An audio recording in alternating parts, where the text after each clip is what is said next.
Pois é, isso é realmente muito interessante, me encanta muito falar desse tema, né? Eu acho que, como eu vou trabalhar ali no texto, nós podemos pensar essa disputa, né, a partir de essas disputas em torno da soberania. Aí a minha leitura, né, em diálogo crítico com a Luísa, mas a minha posição, é que o melhor jeito de entender isso, né, é a partir de dois grandes plexos de sentido. Tá? De um lado, soberania dizia respeito ao problema de territorialidade e representação. E de outro lado, o conceito de soberania e os problemas que surgiam em torno dele diziam respeito ao fundamento de legitimidade do direito e da política. Que é um pouco o que foi a minha resposta inicial para você, Jefferson. Né? Que soberania quer dizer? Ela tem a ver com isso, né? Um território que pretende ser soberano, e quem vai representar, como que ele se impõe, etc, etc. E, ao mesmo tempo, tem a ver com o problema de um exercício legítimo da dominação, digamos assim, né? Então, de um lado, soberania tem a ver com territorialidade e representação, de outro, com legitimidade do direito e da política. O que quer dizer, né, esse primeiro plexo de sentido, territorialidade e representação? Esse primeiro plexo de sentido, ele se divide em dois focos de tensão. Uma clivagem Brasil-Portugal. Qual que é a pergunta aqui? Bom, houve a Revolução do Porto. Portugal está para elaborar uma Constituição. Essa Assembleia Constituinte que está lá em Portugal, ela é também representativa do Brasil?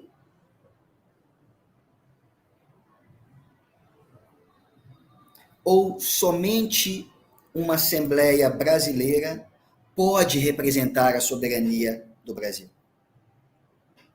Então, todo um debate em torno de até que ponto a representação dessa soberania naquele momento, por exemplo, na Assembleia Nacional,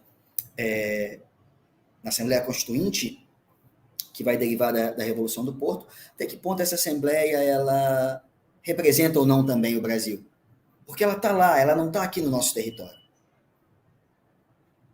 Então, uma primeira clivagem em torno da ideia de território, clivagem Brasil-Portugal. E uma segunda clivagem, a clivagem Rio de Janeiro e outras províncias. Tá, vamos pressupor que não basta uma assembleia em Portugal, que seja necessário uma assembleia só brasileira. O Rio de Janeiro simplesmente representa o Brasil? Qual que é a posição das outras províncias? Elas também compartilham com o Rio de Janeiro a soberania? Ou mais do que isso, cada uma delas tem uma soberania local e podem ou não aceitar aderir à unidade que está sendo formada, chamada Brasil? Esse era um dos pontos muito fortes de tensão, né, que vai ser muito trabalhado, por exemplo, né, tá ali na estante do Jefferson, acho que agora a câmera não está pegando, pelo Frei Caneca. Frei Caneca vai dizer claramente, né, olha, sinto muito, mas Pernambuco é uma província soberana, que decidiu aderir ao Brasil. Mas no momento em que se rompe o pacto colonial, Pernambuco é uma província soberana, dentre outras coisas. Então, esse é um primeiro plexo de sentido. Territorialidade e representação. Onde se situa, né, inclusive fisicamente, o órgão de representação da soberania do Brasil? Pode estar em Portugal?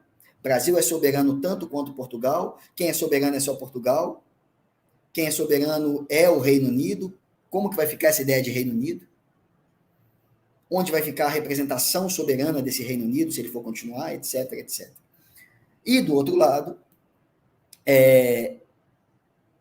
essa clivagem Rio de Janeiro, outras províncias. O velho problema da tensão, centralização, descentralização, que vai resultar na questão do federalismo aqui no Brasil, historicamente. Esse é um primeiro plexo de sentido. E o segundo plexo de sentido, né, tem a ver, então, com a questão da legitimidade do exercício do direito e da política. E aí aqui eu vou ter três posições, né? Uma posição vai dizer, não, soberano é só o monarca, e ponto.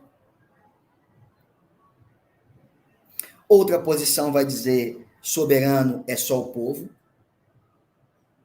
o monarca, ele é simplesmente um mandatário desse povo.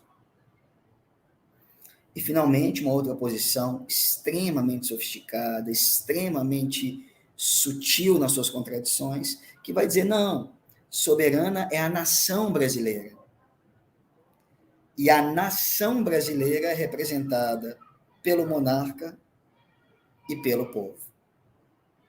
O monarca como monarca, o povo via representação na Assembleia. Então, uma posição que media, né, faz uma mediação com as pretensões do imperador, faz uma mediação com, digamos, o espírito do século, né, a tendência a uma soberania popular, digamos assim, mas diz, olha, o povo não é ele mesmo soberano, soberano é a nação. E quem representa a nação são tanto o imperador quanto a Assembleia Nacional. Essas seriam as três principais posições em disputa ali, naquele momento, nesse segundo plexo de sentido, que vai pensar a soberania como um problema de legitimidade do poder político e das normas jurídicas.